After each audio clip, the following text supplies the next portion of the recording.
Hey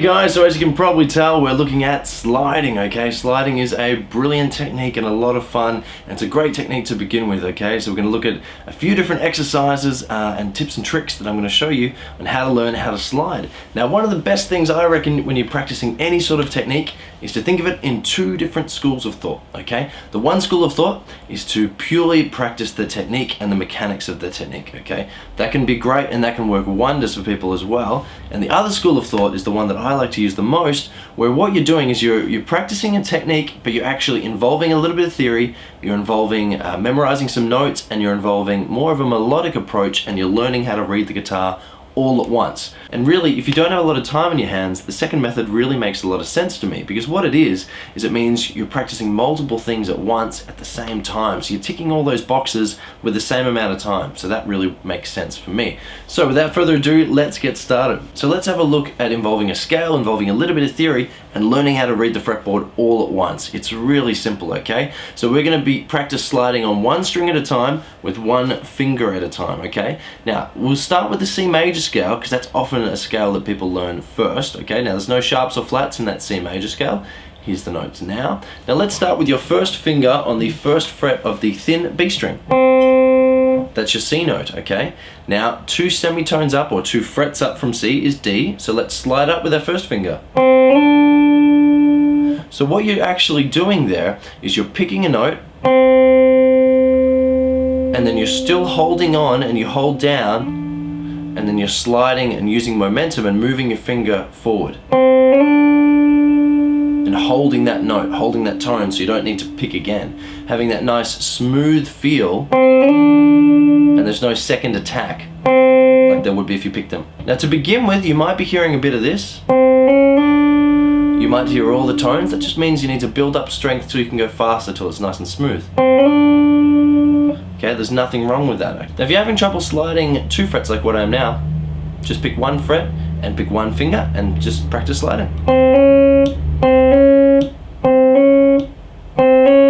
Try with all your fingers. It is going to feel a little bit weird with that pinky, but it's because we're going to build a lot of strength on that pinky, okay? So don't worry if it feels a little bit weird and it takes a little bit more time than the other fingers. It's always going to take a little bit more time. So just put the effort in and you will get results, okay? So let's continue through. So another thing to sort of think about when you're sliding is you don't need to put all of the pressure. You don't need to really hold in on there on that fret. You'd be surprised. It takes a little while to work out exactly how much pressure, because if you put too much, it's gonna cane, it's gonna hurt that finger so much. And if you don't put enough, you're gonna lose the note, yeah? So you gotta find the middle point where it's not actually, you're not putting a lot of pressure, but you're still getting it to ring and sing out. So once you've worked out all those different things, okay, and you're not putting stacks of pressure and you're not putting just a little bit, then we can continue with the scale. So first finger, first fret on the B string, that's your C note. Slide two frets up to D. Okay, on the third fret. Slide two frets up to E on the fifth fret. Right next to E is F on the sixth fret, because there's no semitones between E and F. Slide up two frets from F, and now you're up to G. Slide two frets up from G, and now you're on to the 10th fret, you're on to A. Two frets up from A, and you're on to B, the 12th fret. And one fret away from B is C on the 13th fret. So practice that nice and slowly with one finger at a time.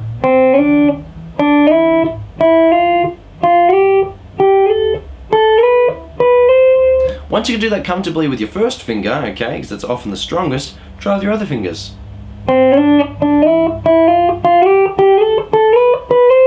And then your third finger and your pinky and so on. It is going to feel a little bit weird with your pinky.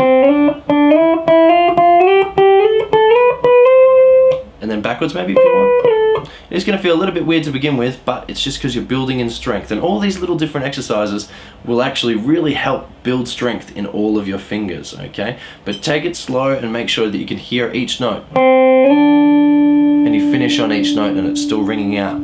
and then continue on. So once you can do that comfortably with each finger and just sliding on that B string, then maybe pick every second note. Okay, so we only picked once there. And again. So once you're on E, pick again, but then you'll be hearing 3 notes. 1, 2, 3. And again. Okay?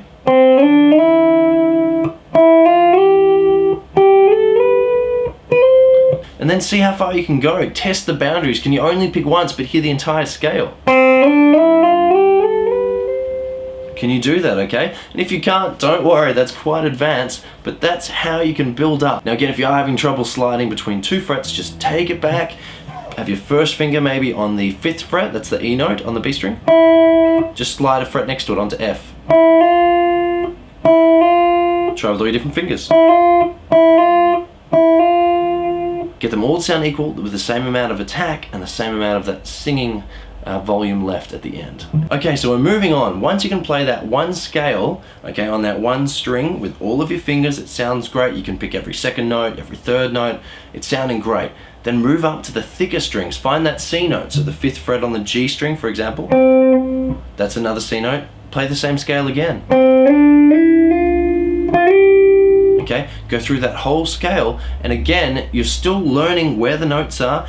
Your ear's getting trained to hear the C major scale and differentiate between the C major scale. You're learning where everything works on the fretboard, and you're practicing a technique. Tick, tick, tick, tick. You know, it ticks all the boxes, it makes sense. So once you can do that, then go on to the thicker A string, and then 3rd fret is your C note, middle C, okay, and then continue playing that one scale again, using all your different fingers on that string. It's a lot thicker, and it will be a bit harder.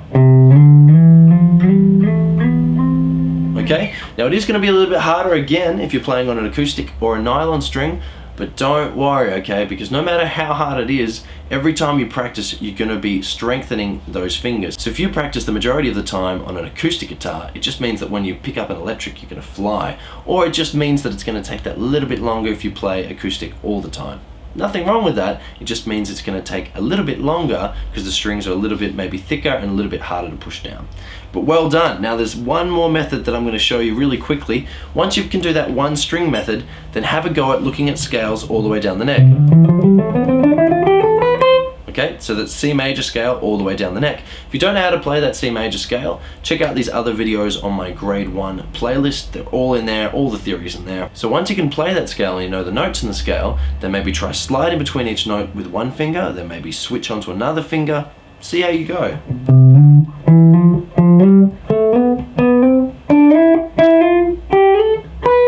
Playing it backwards, forwards, anything that works for you. The point is that what we're doing is we're connecting all the notes on the fretboard, we're doing a little bit of theory, we're learning scales, and we're practicing techniques. Everything's great. Well, that's it, guys. Well done. Now, good job for making it to the end of the video. And remember, if you involve a little bit of theory, a little bit of scales with your technique, then everything will come together as a whole, rather than just knowing, okay, I know these fret numbers, and I know this pattern, and I know this shape, but I don't know what it means, I don't know why I'm using it, okay? So we're really trying to involve the music and all the strings and all the theory, okay? So well done for making it to the end. We'll see you again. Bye. Now, if you did like the effort that I put into this video, click like, of course. If you want to see more, click subscribe. And if you want to follow me for funny photos and for behind the scenes footage and for competition details, all that stuff, then click these following links in the description below. See you again. Bye.